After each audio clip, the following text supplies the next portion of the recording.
स्वागत है। पिछली क्लास में आप लोगों ने पढ़ा था तरंगांक, वेव फ्रंट क्या होता है, और आज हम लोग पढ़ेंगे जब प्रकाश की किरण एक माध्यम से किसी दूसरे माध्यम में जाती है तो उसके वेग, उसकी तरंग दैर्घ्य और आवृत्ति पर क्या प्रभाव पड़ता है।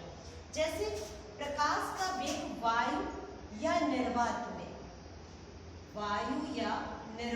में प्रकाश का वेग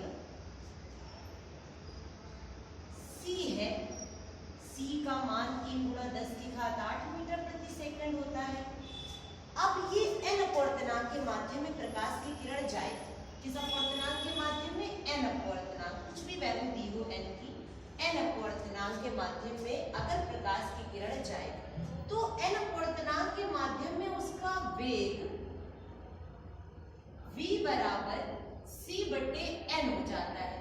उसका वेग v बराबर c बटे n हो जाता है। अगर वायु या निर्वात में तरंग दैर्घ्य लैम्डा दी गई हो, वायु या निर्वात में अगर तरंग दैर्घ्य लैम्डा दी गई हो तो इस n अपवर्तनांक के माध्यम में जब प्रकाश की किरण जाती है तो उसकी तरंग दैर्घ्य लैम्डा डैश बराबर लैम्डा अपॉन n हो जाती है, लेकिन उसकी आवृत्ति पर कोई भी प्रभाव नहीं पड़ता। अगर वायु या निर्वात में आवृत्ति न्यू है तो इस माध्यम में भी आवृत्ति का मान यही रहता है।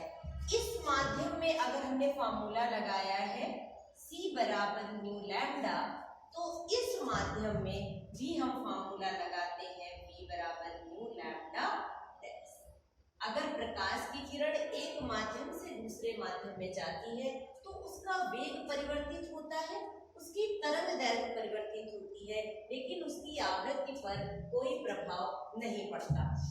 एनसीईआरटी में एक क्वेश्चन पूछा गया है,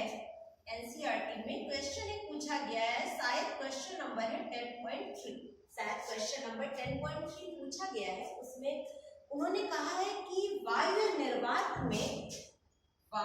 या निर्वात में वेग दिया गया है प्रकाश का, तो c बराबर क्या है? 3 × 10⁸ मीटर प्रति सेकंड। वायु निर्वात में वेग दिया गया है प्रकाश का 3 × 10⁸ मीटर प्रति सेकंड, और एक माध्यम दिया है जिसका अपवर्तनांक है 1.5, और इस माध्यम में उन्होंने प्रकाश का वेग पूछा है। तो आपको पता है कि इस माध्यम में प्रकाश का वेग हम कैसे निकालेंगे?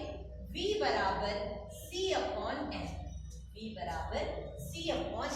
c का मान है 3 × 10⁸, n की वैल्यू 1.5, कितना आ जाएगा? 2 × 10⁸ मीटर प्रति सेकंड। ये 10.3 क्वेश्चन का ए पार्ट है। दूसरे पार्ट में शायद पूछा गया है कि क्या प्रकाश का वेग रंग पर निर्भर करता है? तो बिल्कुल रंग पर निर्भर करेगा, क्योंकि हमको पता है कि बैंगनी रंग का अपवर्तनांक, उन्होंने जो क्वेश्चन पूछा है, बैंगनी रंग का अपवर्तनांक NV का मान बड़ा होता है लाल रंग के अपवर्तनांक से। ये बात आप प्रिज्म में और अच्छे से पढ़ेंगे, लाल रंग के अपवर्तनांक से, क्योंकि बैंगनी रंग का जो रिफ्रैक्टिव इंडेक्स है बैंगनी वॉयलेट कलर का, वो रेड कलर के रिफ्रैक्टिव इंडेक्स से बड़ा होता है।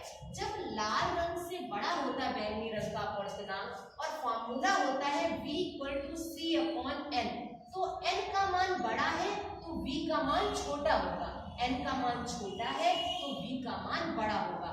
जब बैंगनी रंग का अपवर्तनांक अधिक है तो बैंगनी रंग के प्रकाश की जो चाल है वॉयलेट की, वो कम होगी लाल रंग की चाल से। तो पूछा गया है, उन्होंने क्वेश्चन में पूछा है कि क्या रंग पर निर्भर करता है? तो बिल्कुल निर्भर करता है। और उन्होंने पूछा है कि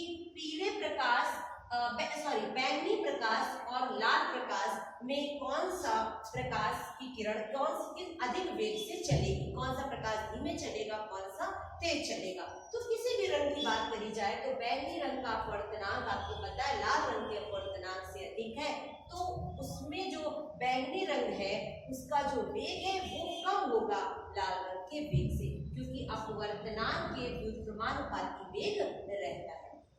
आगे की क्लास में फिर मिलेंगे, तब तक के लिए नमस्कार।